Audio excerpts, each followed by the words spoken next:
Hello everybody, welcome back to the channel. Hope you're having a lovely Friday so far. So what I wanted to do in this video, and obviously this was a request from yesterday from the live stream, was to look a bit more in depth into like season 19 and as well the preparation of nodes, map creation and other things when it comes to community opinion and as well experiences, day one, what have we all experienced, take homes, those kind of things. So that's what we're going to do in this video. And also for this video, I'm going to source a lot of things from Cat Murdoch's fantastic map creation for Alliance Wars, and as well forum posts, and as well people's thoughts and processes and where this has all come from. So check out some of the links in the description down below if you want to find out where they came from. At this moment in time in my life, as well as many other YouTubers and people within the community, Alliance Wars is not a big part of what I'm interested in game. It's actually down probably as the thing that I dislike the most. But at the end of the day, I just do it because, well, there's a good amount of 5-star shards on offer if you're willing to kind of like grind to get there. Is there a case that a lot of it's defined on deaths, and therefore if you're having a bad day, you know, and maybe something isn't working, that you just go, it affects the rest of Alliance? Yeah. Is that sucky to kind of go like, why can't you done better? And the same thing with me. Why can I have done better? Because now I've just pissed off a load of people that I like. Good people. You know, good people on my alliance. I thought I've let them down. You know, should you have that kind of a feeling with a game? It's like, nah. Like, it's not like it's a competitive scene like League of Legends and stuff, or like other things like that, or like Call of Duty kind of like team systems. Yeah, I guess it wants to be something that's similar, but the thing is, it's a lot of the times it's based on a difference between skill, your own ability, characters that you've got. There's so many more factors to MCOC than there would be to that kind of scenario. Which is why stuff like Act 6 got so much levels of complaints when it comes to like overstacking nodes and buffs and stuff like that. Because like you look at the scenarios here, like this kind of like is benchmarking against different types of tiers, different types of maps and stuff like that. So the fact is, when you see a node that's like got like several different things on it, like what have we got here? Like rage, what's that? Extend. We've also got return policy. It's like you've got like stacking of nodes, and it's just like, even with the champion boost, it's just like it's so unpleasant. And then you add things like defense tactics on top, and it's just like, man, what's going on here? But obviously a lot of that criticism is kind of based past tense, because if you think about the way that the general feedback kind of came in, say a month prior to all this being put live, it's probably a case that Kabam worked on this prior to all of that and kind of went, do you know what, we have an option. Do we kind of like just cut season 19 and put it out later on in the year? That may have been an option, but it would have been a case people would go, well, why aren't you putting any content out? Because that's theoretically what Kabam have needed to do, is just cut content and go, look, not make any content, because it's a case it's not built in the same vein as the current feeling towards stuff from the community. So look, it's a tough one from Kabam to get this right, but at the same time, this stuff seems very reminiscent of just not an evolution based on the general feedback. This seems to be something built prior to it that just doesn't take into consideration the kind of interaction. And that being said, there's two parts to how you can feel that the evolution is not there, based on, first of all, attack tactics. Now, attack tactics are meant to be the, I don't know, counters to a degree of how it's dealt with things like flow and the other stuff, siphon. So, oh, you know, they put on bulwark, then you put on bulwark, then they put on flow, and then you put on flow as a counter tactic. But it's like, well, why do we need to do that? It's just, it's such a weird kind of thing to kind of say that. Why is this going to be put in place? Is this meant to kind of help out? Possibly. Is it quite specific? More than probably. But as well, the reward side of things, because the rewards didn't represent a big change. At the moment, in game, we need more acquisition of 6 stars and 5 stars that are considered to be God tier, or God tier from the point that they can interact with certain circumstances in Act 6, where you've got like doubling of nodes, champion gate systems, and tripling of nodes, or tripling of buffs, whatever you want to refer to it as. And that's the thing, you want to be able to interact with the right champion. But if you're not getting the right champion from crystals, then you've got a problem, and we've got a problem. So the champion acquisition side of things is the kind of means to go, right, you're getting not as much shards at the moment to get yourself to the champions, to therefore feel that it's worth the grind of Alliance Wars, which, look, at the end of the day, isn't exactly the best situation. I understand Kabam want to create some kind of narrative of playing ability and intercept, because like ebb and flow here, intercept. The defender has protection, reducing all incoming damage by 90%. Intercepting the defender removes the protection and grants the attacker a precision passive, increasing critical rating by 30% for 6 seconds. When the precision expires, the protection returns and will debuff, and all the debuffs on the defender are purified. And look, I get it. Like, you want to, and people want to put tough champions on, obviously, to put the best defense possible into this. And that's the thing, isn't it? It's just like you have to try and find some kind of enjoyment for this.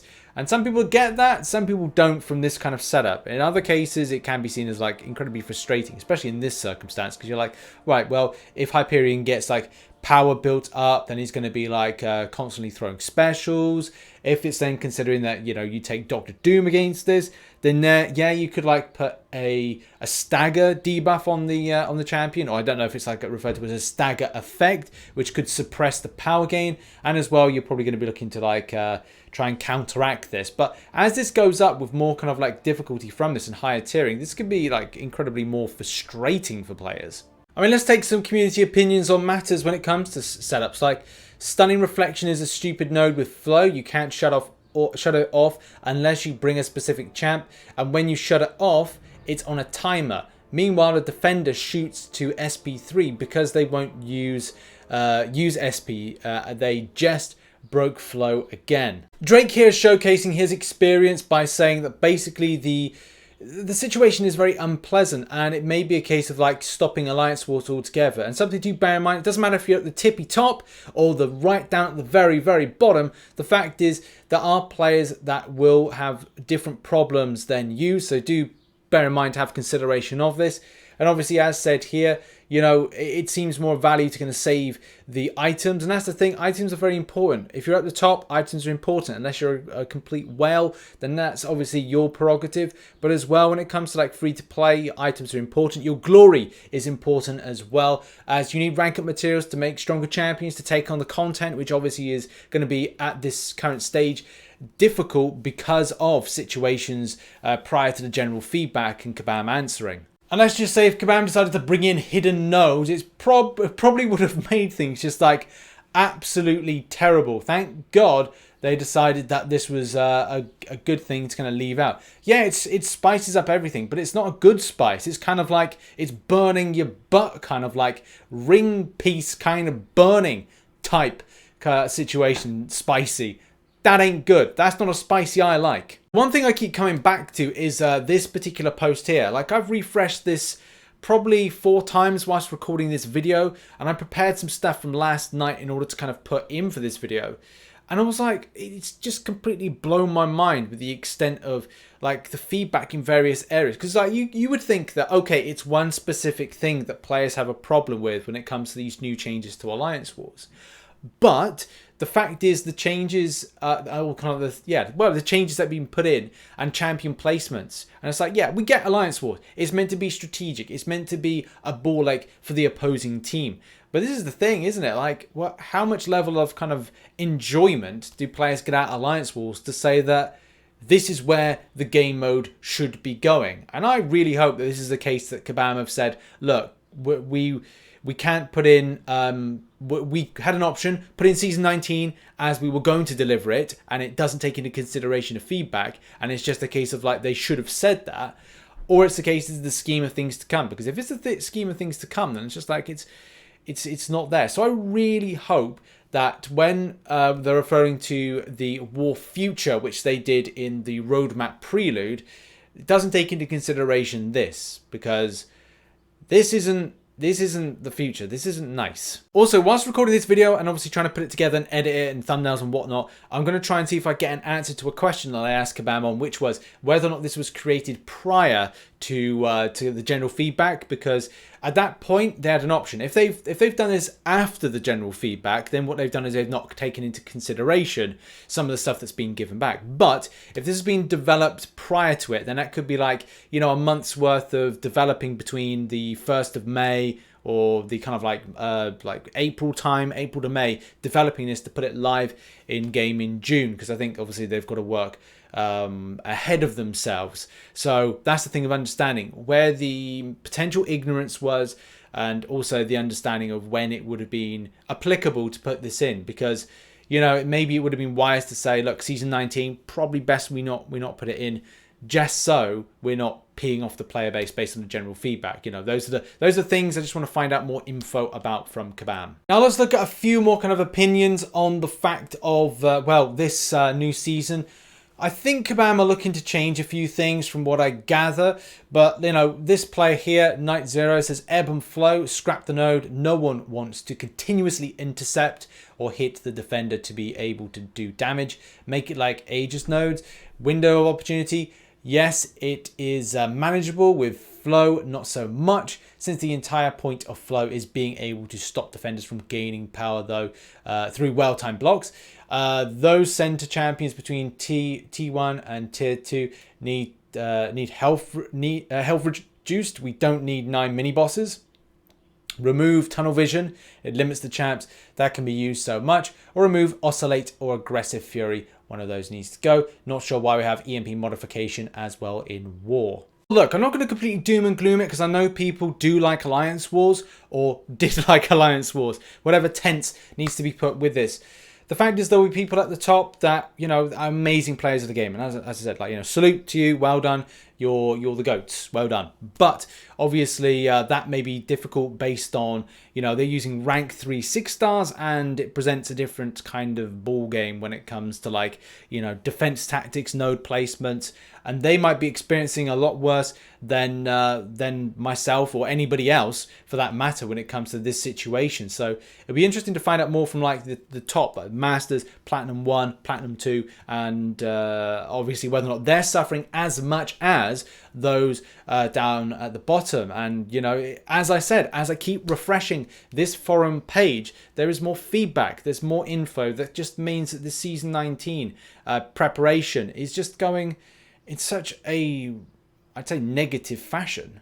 Here we've got Y_T here saying, last war result for my alliance, 12 deaths for us, 26 for the opponent at tier 6. This war, however, my alliance, 42 deaths for us, 55 for the opponent. Haven't reached the boss section yet. Tier 6, we are gold 1. I think the numbers speak for themselves. Now, from a characteristic standpoint, when it comes to, like, just the normal function of placing defenders and other things like that, seems like there's going to be the same things time and time again on this placement, whether or not it's going to be the likes of Domino, Havoc, or Darkhawk. I know some players have said they've used Medusa for this, but I don't know if it's like a means to just say constant counter on this. And yeah, people are going to find counters, but at the same time, people might not have availability of said counters. And that's going to be like a big deal, which obviously any future development of Alliance Wars, and as well all these dev diaries, roadmaps and things, need to take into consideration when it comes to, like, creating less punishment for players when it comes to playing. Yeah, you can reward players on playing well, and that's great. And they will probably be in top-end alliances, just completely smashing it.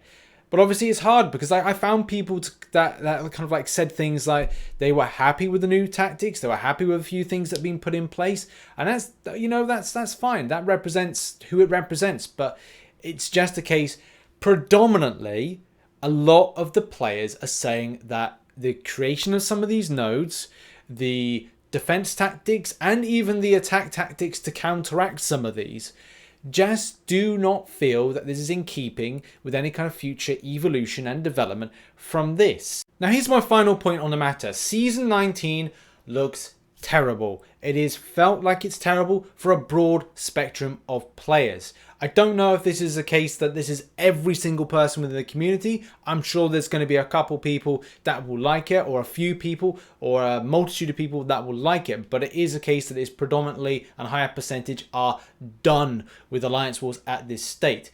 Now, looking at some of the information from the Alliance Dev Diary, now I'm still embargoed, so I can't go into any full details, and the update, which as you know is being delayed, which won't be out till Monday, which is probably when I'll see the updated version. The fact is the older one doesn't really represent that this was made, and I'm still waiting to find out this clarification. If Alliance War Season 19 was built prior to the general feedback. And why that's so important is because it reflects where the players are at with their thought processes, and the thought processes with pain points of things when it comes to, roster availability, which even though Season 19 is meant to be something that improves roster availability because it's judged on wall rating for matchmaking as opposed to the extent of roster prestige, the champions you got as the strongest champions and availability, all those things considered, with the evolution of the game that needs to happen, it doesn't look like that this was built keeping that kind of theme in mind. So when Kabam talking about Alliance War's future, I really hope that this is a case that stuff like this is scrapped, and this may have been a mistake to put in Season 19 or the build for Season 19 or the trialing side of things, and that they have something better lined up down the line for this, which obviously I'll find out more and you'll find out more on Monday when the information will drop about the Alliance Dev Diary. In any case, that has been a deep dive into Season 19 or the creation of the new type of Alliance Wars, and man, I'm looking forward to Monday to finding out a little bit more when it comes to this. But yeah, thank you very much for watching this video. If you did enjoy it and have thoughts on Alliance Wars Season 19, put it in the comment section, and obviously you liked it, thumbs up, that kind of stuff. Check out some other content there, check out some other stuff down here, and I'll see you in the next one. Bye bye for now.